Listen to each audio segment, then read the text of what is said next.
வணக்கம். அம்மா நல்லா இருக்கிறேன். நீங்கள் பிள்ளைங்கள்லாம் எப்படி இருக்கிறீங்க?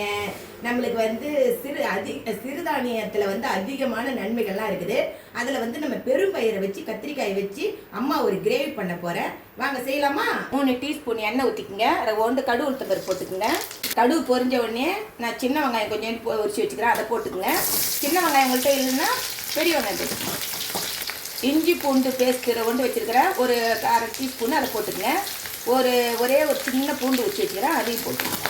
கருவேப்பிலை கொஞ்சம் வச்சுக்கிறேன், கருவேப்பிலையும் போட்டுக்கோங்க. ஒரு தக்காளி வச்சுருக்கிறேன், அது ஒரு தக்காளி போட்டுக்கோங்க. இதெல்லாம் வதக்கி அம்மா கத்திரிக்காய் அரிஞ்சு வச்சுருக்கிறேன், அதை தண்ணியை எடுத்து கத்திரிக்காயில் போட்டு வதக்குவோம். கத்திரிக்காயை நல்லா கொஞ்சம் வதக்குவோம். அது வதங்கிறதுக்காட்டியும் நம்ம கிரேவி கொஞ்சம் சாந்து வேணும். அதனால ஒரு வெங்காயம், ஒரு தக்காளி, கொஞ்சோண்டு புதினா கொத்தமல்லி வச்சுருக்கிறேன். இதை வந்து நொரன்னு அரைச்சின்னு வந்துடுவோம்.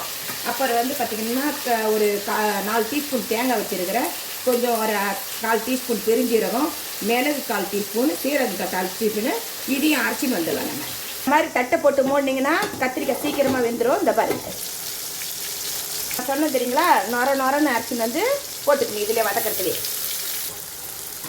அதிகமாக இல்லாமல் மூடி வச்சதுனால எப்படி வந்துட்டு பாருங்க கத்திரிக்காய். இப்போ நம்ம என்ன பண்ணணும், ஒரு 2 டீஸ்பூன் அளவுக்கு, சின்ன டீஸ்பூனாக 2 டீஸ்பூனுக்கு பழம் மிளகாத்தூள், ஒரு 1/4 டீஸ்பூனு மஞ்சத்தூள், ஒரு 1/4 டீஸ்பூனு கார மிளகாத்தூள் இதிலே போட்டுக்குங்க. சரி, தேவையான அளவுக்கு உப்பு போட்டுக்குங்க. கொஞ்சோண்டா தண்ணி ஊற்றிக்குங்க. தேங்காய் அரைச்சி ஊற்றணும், கொஞ்சோண்டு தண்ணி ஊற்றிக்குங்க. இந்த அளவுக்கு கிரேவியை வேகட்டும், கத்திரிக்காய் வேகட்டும்.